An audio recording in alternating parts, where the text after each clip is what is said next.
नमस्कार, मैं हूं नीलू। तो जिस तरह से मिडिल ईस्ट में युद्ध के हालात बने हुए हैं और एक दूसरे पर वार पलटवार हो रहा है, अब 15 दिन के भीतर भीतर नेतन्याहू पर एक बार फिर से अटैक हुआ है। कहां पर यह अटैक हुआ है, किस तरह से निशाना नेतन्याहू को बनाने की कोशिश की गई है, बातचीत करने के लिए मयंक मेरे साथ है। मयंक, 15 दिन में दूसरी बार अटैक, इसको हम किस तरह से देखें?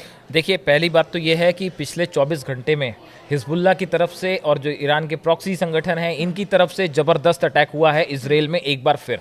और इस बार जो है 150 ड्रोन से अटैक हुआ है। 150 ड्रोन 24 घंटे के अंदर इजराइल की सीमा के अंदर आते हैं और कई इलाकों पे ये सक्सेसफुल भी अटैक हुआ है, ऐसी जानकारी आ रही है। ऐसा हिजबुल्लाह का दावा है कि हमने जो है वो निशानों को तबाह किया है। अब देखिए, इसमें जो एक बड़ी इंटरेस्टिंग बात है, जहां से आपने बात शुरू की, पहले हम उसकी बात कर लें।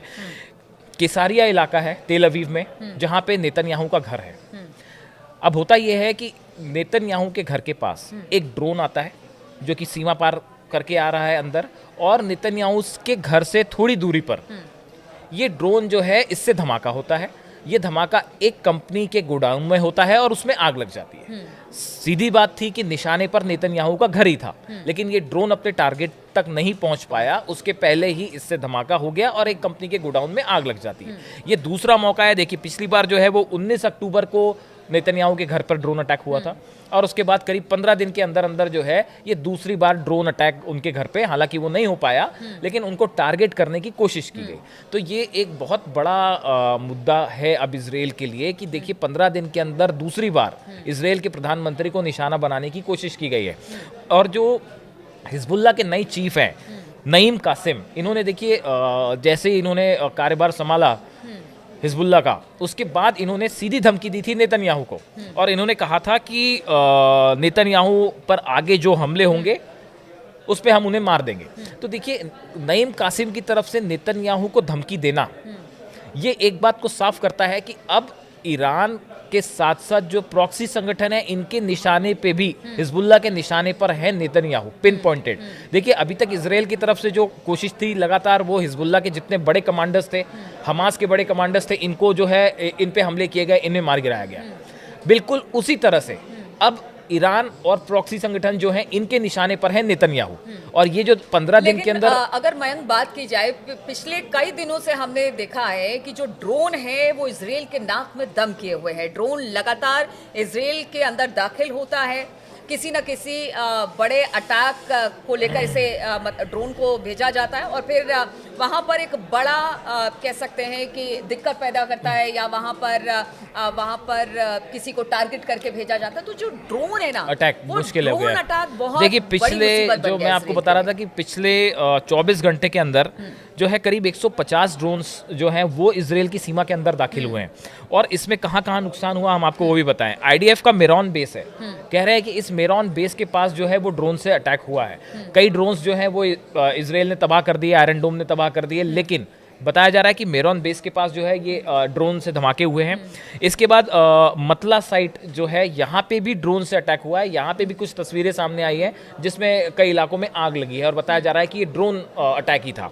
उसके बाद गैलीली में 45 ड्रोन से बीती रात को अटैक हुआ है। देखिए, गैलीली में एक इलाके पे 45 ड्रोन अंदर आ जाना, उसके बाद कई जगह पे जो है वो हिट भी कर गए, नीचे गिरे भी है। तो जिस तरह से ड्रोन से हमला हो रहा है, क्या ड्रोन भेजना ज्यादा मुफीद है ताकि टारगेट भी, इससे लक्ष्य को भी साथ लिया जाए? और ड्रोन कह सकते हैं कि वो शायद आयरन डोम जिस तरह से आप बता रहे थे कि वो उसको वो पकड़ भी नहीं कर पाता। जी जी, तो वो बड़ी देखिए, रॉकेट्स से जो पहले हमले हो रहे थे जिसकी हमने चर्चा की, वो रॉकेट अटैक अब कम हो गए हैं क्योंकि रॉकेट्स को आयरन डोम के लिए आसान होता है रॉकेट को डिस्ट्रॉय करना, वो उसको ट्रेस कर लेता है। लेकिन ये जो ड्रोन्स हैं और खासकर रूस के बने जो ड्रोन्स जिनकी चर्चा हो रही है, एक तो ये बहुत कम हाइट पे उड़ते हैं तो वो आयरन डोम ऑलरेडी उनको नहीं पकड़ पाता। दूसरी चीज, इसमें कई जगह जो है वो सिग्नल जैमर्स लगे हुए।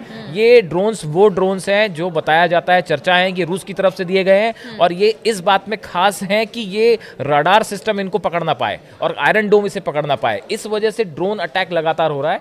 और इस बीच में एक और बड़ी खबर है नीलू कि बताया ही जा रहा है, देखिए, इतनी बड़े ग्राउंड ऑपरेशन चल रहा है लेबनान में, इतने सारे कमांडर्स मारे गए, इतना नुकसान हुआ हिजबुल्लाह का, उसके बाद भी लगातार ये अटैक्स हो रहे हैं। कहा जा रहा है कि जितने प्रॉक्सी संगठन हैं ईरान के, चाहे वो इस्लामिक रेजिस्टेंस हो चाहे हुती हो, बाकी के भी जो है, इनकी तरफ से 5,000 नए लड़ाके जो हैं वो लेबनान भेज दिए गए हैं, जो कि पहुंच गए हैं लेबनान, और अब इन्होंने हिजबुल्लाह की तरफ से लड़ाई शुरू कर दी है। तो एक प्रकार से जो हिजबुल्लाह को सेटबैक था उसकी भी देखिए ईरान के साथ हाँ सीधा युद्ध नहीं हो रहा, लेकिन लेबनान वाले फ्रंट पे इजराइल को लंबे युद्ध के लिए, लंबे संघर्ष के लिए उलझा दिया गया है और इसमें इजराइल को बड़ा नुकसान हो रहा है। बिल्कुल, तो जिस तरह से ग्राउंड अटैक लगातार इजराइल लेबनान में हिजबुल्लाह पर कर रहा है, अब उसको लेकर तमाम तरह की खबरें आ रही है और खास तौर पर ड्रोन इस वक्त जो है वो इजराइल के लिए एक बड़ी मुसीबत बना हुआ है। 15 दिन के भीतर नेतन्याहू पर 2 हमले हो चुके हैं और टारगेट इस वक्त नेतन्याहू ही है। अब देखना होगा कि किस तरह से इजराइल इसका जवाब देता है। इस खबर पर लगातार हमारी नजर बनी रहेगी। आप बने रहिए हमारे साथ।